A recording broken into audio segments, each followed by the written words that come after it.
The Battle of Fort Necessity, Lieutenant Colonel Washington's brush with death.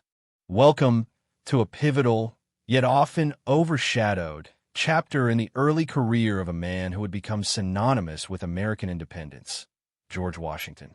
Today, we journey back to the rugged wilderness of 1754 to a hastily constructed fort called Necessity, where a young and ambitious Lieutenant Colonel Washington faced a crushing defeat in a near-fatal encounter during the French and Indian War. This wasn't the glorious victory we often associate with Washington, but a brutal lesson in the harsh realities of war that would shape his future leadership. Get ready to delve into the dramatic story of the Battle of Fort Necessity, also known as the Battle of the Great Meadows, that took place on July 3, 1754. The stage for this conflict was the fertile and strategically vital Ohio Valley. Both Great Britain and France coveted this land, the British for westward expansion and the French to maintain their link between Canada and Louisiana. Tensions had been simmering for years, and in 1754, they finally boiled over. Our story begins with a young George Washington, just 22 years old, serving as a lieutenant colonel in the Virginia Regiment. He was tasked with reinforcing a British position at the forks of the Ohio River, a crucial strategic point where the Allegheny and Monongahela rivers meet to form the Ohio. However, upon arrival, Washington's small force discovered that the French had already seized the location and built Fort Duquesne.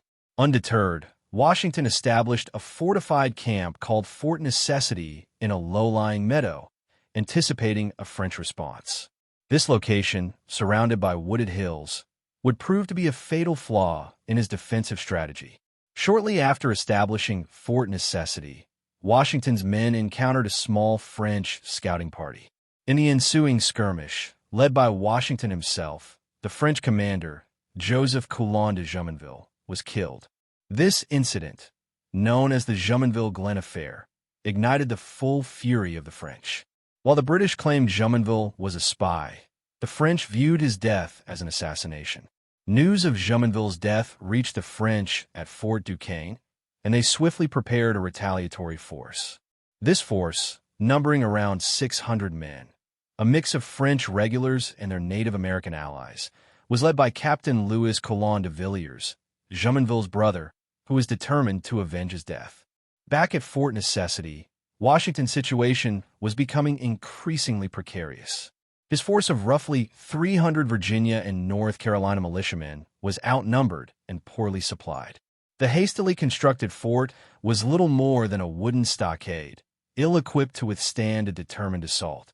On July 3, 1754, the French and their Native American allies arrived at Fort Necessity. The battle began with the French taking positions in the surrounding woods, firing down on the exposed British defenders within the fort. The rain began to fall, and it fell relentlessly. The trenches around the fort filled with water, offering no protection. Gunpowder became soaked, rendering many of the British muskets useless. The conditions inside the fort were miserable, with the wounded seeking shelter from the downpour and the constant barrage of enemy fire. For 9 long hours, the battle raged. Washington and his men fought bravely, but they were trapped. The French maintained a safe distance in the woods, picking off the defenders within the vulnerable fort. The Native American warriors, skilled in woodland warfare, proved particularly deadly. As casualties mounted and ammunition dwindled, Washington knew his situation was hopeless. Running out of options and fearing complete annihilation, he was forced to consider surrender. Through a French officer who spoke English, de Villiers offered terms of surrender. Exhausted and with his men in dire straits, Washington accepted. However, the terms presented by the French were written in French, a language Washington did not fully understand.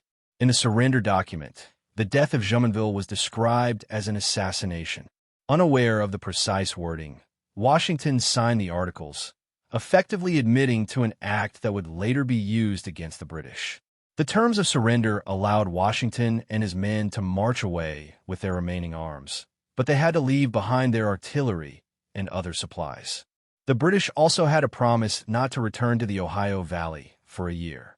The Battle of Fort Necessity was a significant defeat for the British and a personal humiliation for George Washington.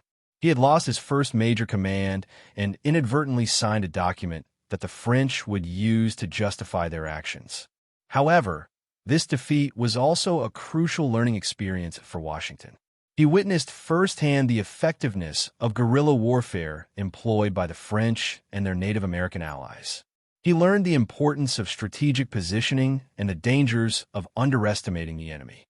The events at Fort Necessity directly contributed to the escalation of the French and Indian War, a global conflict that would reshape the map of North America.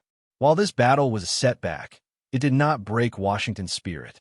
He would go on to play a vital role in the eventual British victory and, of course, later lead the Continental Army to independence. The ground where Fort Necessity once stood serves as a reminder of this pivotal early clash.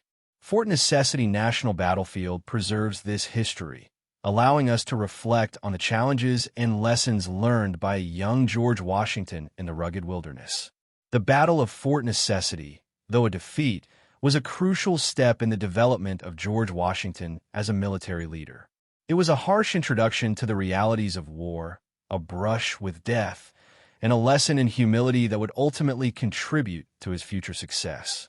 Join us next time as we delve into another fascinating chapter of history. Thank you for watching The Battle of Fort Necessity, Lieutenant Colonel Washington's Brush with Death. If you enjoyed this video, please hit like, subscribe, and also share while helping our channel.